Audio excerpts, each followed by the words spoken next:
Hi team, and welcome to this week's Market Shapers. I'm very excited to be joined by Derik Hendrix of our Ebby Halliday Cedar Creek Lake office. Derik, thanks for being here today. Thank you, Chris. I Appreciate it. I always kind of like starting with everybody's background, and you kind of have a neat background because you've been in real estate, but maybe not as a real estate agent, but you've got a really wide way of experience. So maybe just talk a little bit about your background.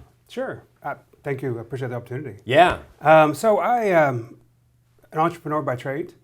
I've been doing real estate in the building sense as a builder and remodeler for probably, 20 years. Yeah. And so I've been around it for a very long time. And am I right? Did you get started in Oklahoma? Is that? I did. Yeah. Yes. I started in Oklahoma and actually went back to Oklahoma when we had the big recession. Okay. Because Oklahoma, their market was only down about 4 points or so. And so it had a pretty good market there. And so I went there and did some work where we're doing some buildings and stuff like that. And I knew when to come back to Dallas, in the Texas area. And so in 2012, I came back.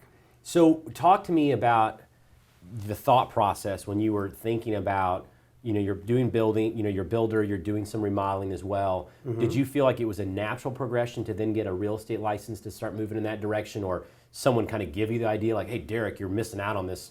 So kind of how did that come about? So, as a builder, you don't have to have a license, as you know. And I knew I wanted to continue, and I didn't want to necessarily be a builder all the time, be a full-time builder anymore. So I thought, well, the next best thing is to become a realtor and take my expertise, my experience, knowing how to work with clients, knowing how to work with builders, understanding the industry, and taking that into a real estate license and developing a career with that. Yeah. And so, and I got to think when you're working with clients now, one of the really great benefits they get from working with you is this knowledge base that you have from a true intimate understanding of housing, from a building perspective, a remodeling perspective. Yes, I actually have clients. Actually, some of my core clients are builders. Yeah. Because I understand the bottom line. I understand what it means to need to move that product. Yeah. And I also work with them to design some of their builds to make it more marketable. Right. And so that definitely has helped in that process of gaining the entry level, if you will, to builders and speak their language. Yeah. And you're one of us. Exactly. Yeah. I like absolutely. that. Absolutely. And that's been a big core of what I've been doing, especially at Cedar Creek Lake. So talking about Cedar Creek Lake now when you originally got started with us, you were with our Dave Perry Miller brand. Correct. And then what was the precipitous of you going from, here in town to heading out to the lake? So I got my license in 2015 and immediately knew I was going to join Ebby or Dave Perry Miller, one of the two. Right. And so the Dave Perry Miller office was closer to where I was on Turtle Creek.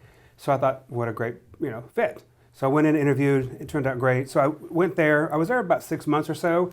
And then I saw the market shaping towards the lake eventually, because at that time, places were starting to come alive again. Right. People were starting to buy. It was starting to hit.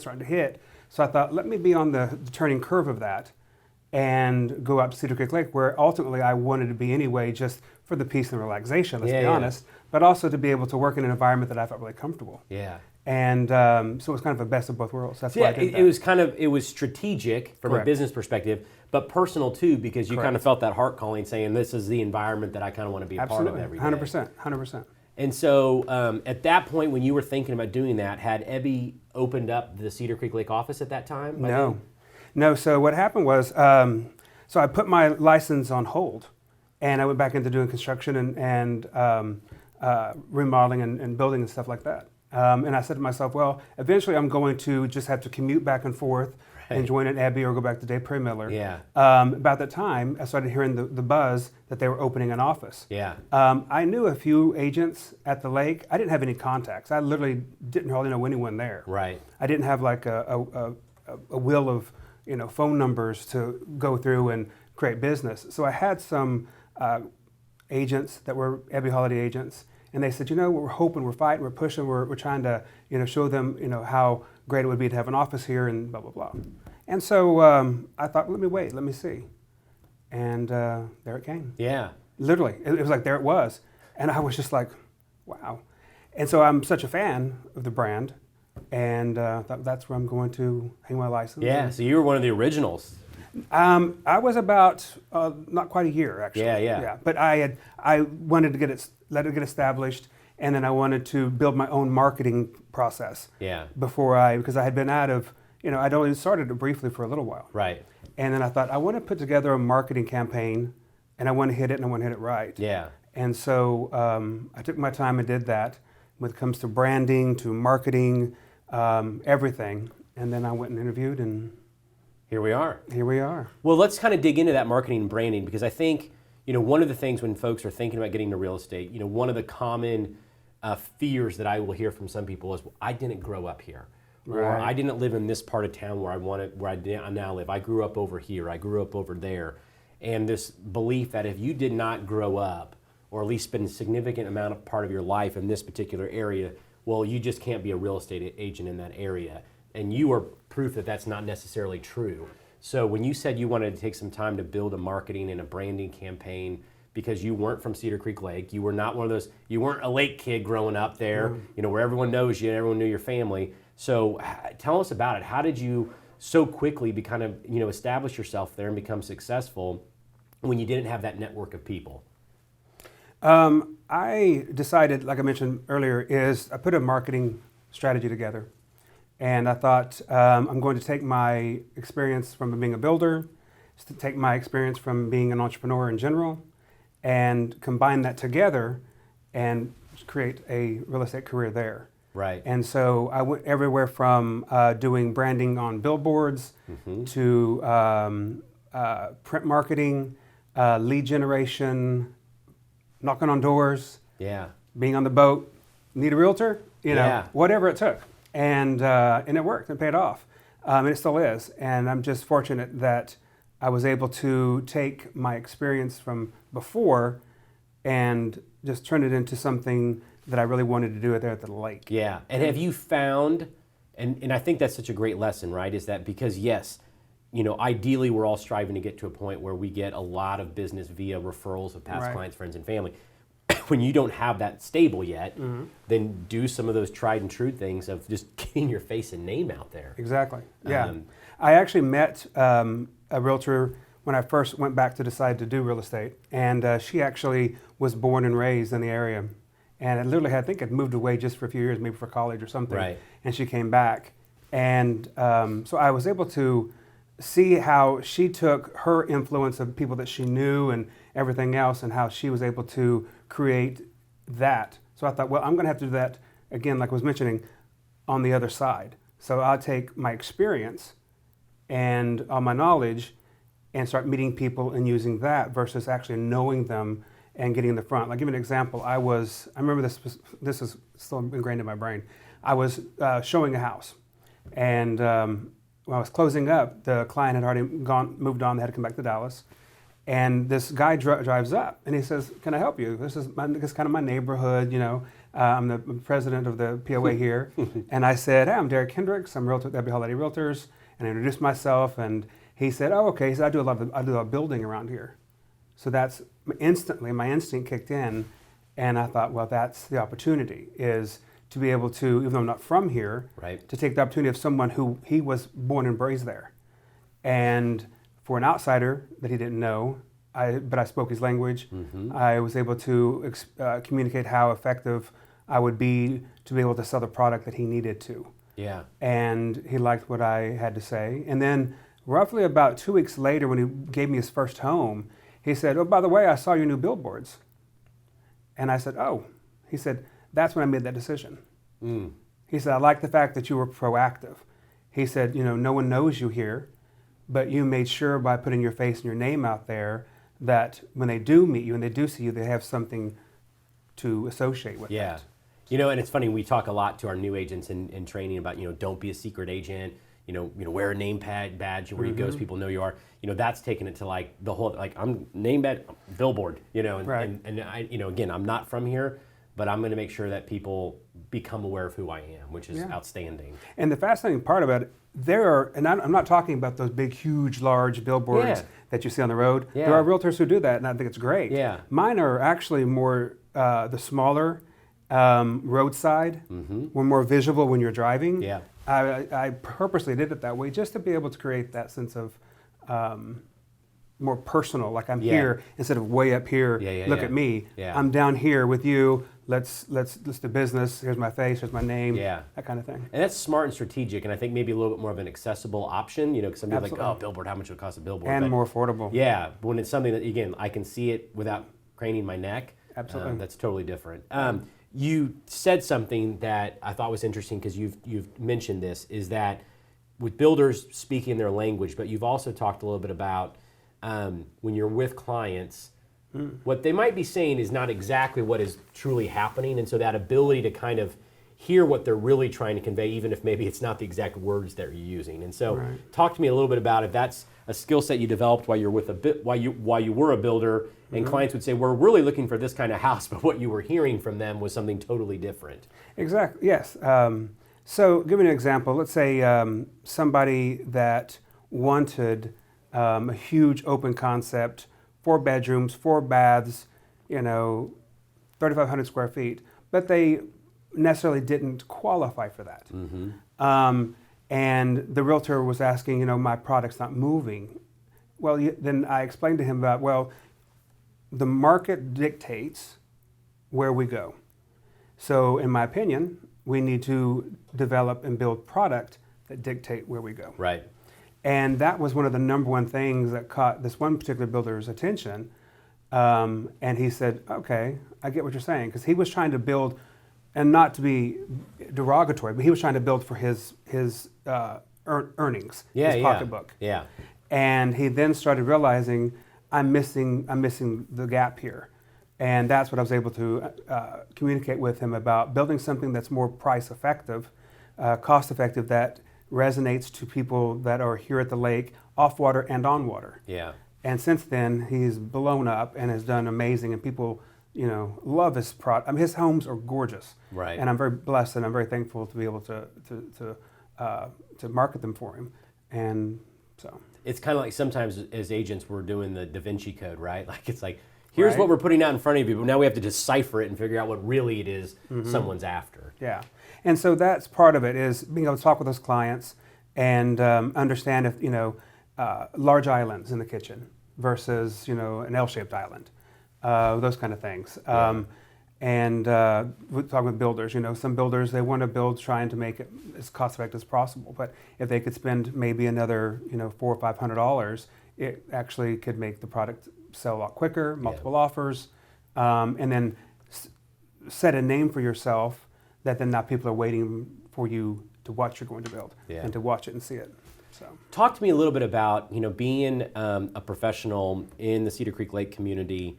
How much of your marketing is targeted to now? Is it targeted towards that area versus here closer to Dallas Fort Worth, because there is so much second homes and crossover there? Like, do you still kind of market here and there, and because that it's a transitory area for folks?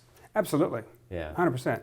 I have listings here in the Dallas area, and I have probably for about a year. Actually, 2019 was my very first full year of being a realtor. Yeah. And I wasn't expecting when I first started to do both back and forth, Dallas-Fort Worth area, as well as the lake. But when I started seeing the need for my clients, they appreciated the service that I provided, and they appreciated the brand of Ebby. And so they thought, well, you know what? Why don't we talk about selling my Dallas home? And so that's what got it started. And so now I go in and I market to people in certain areas that I would like to work, in different neighborhoods that I've sold in. And then I also work with clients that, like I said, have multiple homes, who are maybe I have a client right now who's looking to sell their house in Carrollton. I'm going to be listing, and they're going to move out to the lake full time. So I'm buying, going to help them buy a house at the lake, and then turn around and sell their Carrollton house. Right. So, and I'm seeing that happen quite a bit. So it's more about the word of mouth. It's about getting in front of the individual.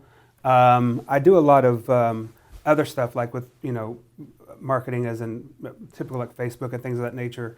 But primarily it comes from just the word of mouth and them enjoying the process with me. Yeah, and then they're telling other people about it as well. Yeah. I'm interested in, of your clientele over that last year, how much of it were folks that made the lake community their full-time home versus secondary, like they're looking for a secondary, weekend home? I've been shocked, actually, to see how many people are commuting. And I don't really have a percentage or a number, Right. but I would say every probably 3 weeks or 4 weeks, yeah, probably at least once a month, if not maybe a little more, Yeah. I have someone saying, we're thinking about relocating, or we're setting up for our retirement, so we're going to go ahead and move here to the lake and just commute back and forth. You'd be surprised. I was shocked how many people I have that actually commute daily. Yeah.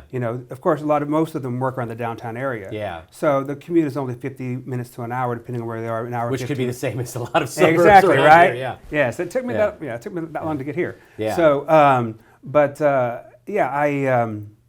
I do see that happen. That trend is growing. A lot of infrastructure is being put into the lake when it comes to restaurants and shopping and entertainment and things of that nature. And so I am starting to see people gravitate towards that. And I think that allows them the opportunity to say, okay, I could see myself here more full time. I wish I need to get the numbers on that though. Yeah, I'm just curious. And then, and when they are when you're working with your clients who are looking for a home at the lake, what are some of the common things that when someone's looking to buy a lake house that you find yourself always kind of scouting for? Is it certain areas of the lake? Is it the house needs to have this type of dock? What are some of the things that lake buyers are typically looking for? Typically, it would be one, obviously waterfront. But you'd be surprised. There are a nice, probably 20-25% that don't even have to be on the water, as long as they have water access. So that's a nice little thing. Besides waterfront, it would be probably at least a 3-bedroom, 2-bath, maybe something with a yard bigger than, say, a quarter of an acre. Yeah. They want something that's maybe a half an acre, and a dock is definitely.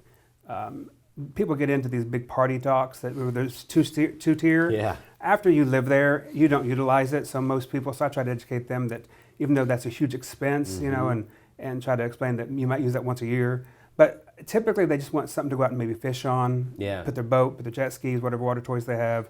The other big thing is if they're going to be there full time, they have children, they are looking at some of the school systems around the area. And we do have some great school systems in the area.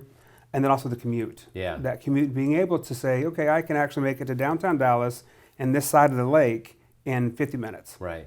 And so those are some of the key. Yeah. When it comes to neighborhoods and those kind of things, we're at the lake. So you're gonna have a mixture of everything and anything in one neighborhood. So that's really not one of the biggest factors. It's more of, the ones I spoke about. Right. The other thing too, I'm curious if it comes up because more often than not here in town, when someone sells a house, they are taking all their personal belongings with them. Yes. Do you come across at the lake that oftentimes that personal property becomes part of the transaction too? Absolutely. Are you going to leave all this stuff or? Yes, actually, that's more prevalent than I even ever thought it would Right. be. You will be surprised how many people in general do not want to have to mess with selling their stuff or moving or packing up that stuff. It's a vacation area for a lot of them. So in their mind, they're like, okay, we're leaving this vacation behind and we're leaving all the furniture behind as well. Yeah. And so that resonates with a lot of buyers because they see the fact, okay, now I can actually just like a turnkey and move in ready. I actually do a lot of those myself when it comes to listings. And I was surprised to see the amount of people that enjoy that. Even when it comes down to, plates and dishes and everything else, it's full kind of a one-stop shop. Yeah. The one thing I will say is when it comes to boats and jet skis, that's what's also something that's kind of interesting to me is how many people want to sell their boat and their jet skis along with everything else. Yeah. So it literally is a one-stop shop. Literally, you can close on Monday or Tuesday, Wednesday, and have the keys, and then you have your jet ski and your boat and your furniture, and you just show up with your clothes, and it's time to have a night. Let's do it. Let's have 4th of July. Yeah. And it's ready to go. Yeah, that's awesome. Well, and I know we have a lot of agents within the Ebby Halliday companies that sell here, but they also sell some at the lake or some of our. There's a lot of amazing lake communities around North Texas, which is really great. But I would say those that do not traditionally do that don't have the familiarity with it. One of the great things about having you and the other amazing Ebby agents down there at the lake now is because there are some unique aspects of selling in that market. to have that resource now to be able to transition clients off to. And I'm guessing some of that's what it happens as you become more well known, and some of our other great agents there too. There's those referral opportunities too within the company. Absolutely. And I just finished last week doing Ninja. Highly recommend it to whoever's listening. Great, thank you for the endorsement. Absolutely, I'm serious. It was interesting to see how much of the Ninja I already do, but how it actually put the systems in place. Yeah, and that's the common thing that I hear. Like, it wasn't like, wow, I've never thought of it before. Yeah. It was like, but now I have a system to actually do what I always knew I should be doing. Exactly. Yeah, and it's until you experience it, you really don't understand that part of it. Right. And then how to make it you. That's what I loved about it. Is just how to make Ninja yourself and just to make it happen and pull all of it together and to make it to fruition. So what I was bringing by that is, in the class, I had so many different people coming up to me and being like, so nice to meet you. So, I love this, most Ebby or Dave Perry Miller or Williams True agents saying, so nice to meet you. This is a great contact to have. I do have clients occasionally that go out to the lake or are interested in the lake. Please, let's exchange cards, get to know each other, change phone numbers. I probably had, 8 to 10. Yeah. Yeah. So that was amazing. Yeah. And then, but in general, I do have, we do get a lot of phone calls and people asking us for help and assistance. And then sometimes they want to co-list it. Right. And sometimes they just want to refer it out. Yeah. It really just depends on their interests and their client. As it is, some clients would prefer their agents having a little bit more in the process because they know that agent. And then some are okay with just referring it out and being like, Derik can take care of you, or another agent, whoever, can take care of you at Ebby. And then they just refer it to us. Yeah, and I think for a client, because it's staying within the Ebby family, there's a comfort level, I think, that comes with that a bit. Oh, 100%. So one of the things that is just really, really remarkable is the incredible growth in a really short period of time of the Ebby Halliday office at Cedar Creek Lake. And so, you live and breathe it every day. So I'm curious to hear your thoughts on why you think that office and that team there of all these amazing agents with Natalie leading the way, how has it happened in such a short amount of time, do you think?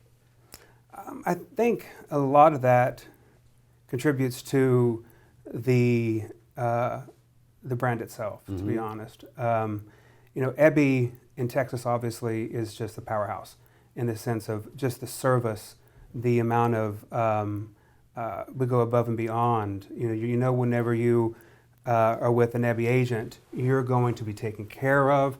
The service is going to be just above. And so I think that has really helped, because at the lake we did have a lot of people that have been in business a long time, but they did it a certain way. Not to say that's wrong or right, they just did it a certain way. And so when Ebby came, it was almost like, oh, look, we have this great brand that just came in, so obviously this is the place to be, this is the place to move and sell and buy and invest and those kind of things. So I think, obviously with you all's help and Natalie hiring, and bringing on some of these best agents, that's a huge part of it. But I think the brand and then us being out there helps the lake go, wait a minute, I do feel more comfortable investing here. If Ebby's here, that means we really may have, a great investment in this house. And they may, this happens. I have a lot of clients who buy multiple homes out there for investment purposes. Right. And I think that has a lot to do with it. It's just helping shift and shape, no pun intended on the market shapers. Oh no, it's good. But we shift and we shape the market, and people are taking notice and they're recognizing that, and they feel more comfortable with investing $400, $500, $1 million, $2 million, whatever it is. They feel comfortable with it. Yeah. One of your fellow team members there, said something like when the brand, formally opened there, the response from some of the clientele there was like, well, finally. Yes. Like finally the brand that we know and trust is here as well too. And so, that was really cool. Well, Derik, your story, just, your background from building, getting into real estate, and then really moving into a new market and just, getting off to such a great start. I know so many of our agents are going to be inspired by that and, want to kind of emulate what you've done. And so I appreciate you taking some time to share, what's worked for you, because if it works for you, it can work for someone else. And it's really enjoyed it and appreciate you sharing everything with the team here. It was my pleasure. Yeah, so Thank thanks for you. sitting down with us today. Thank you. Everyone, thanks for joining us for this episode of Market Shapers, and we'll see you next time.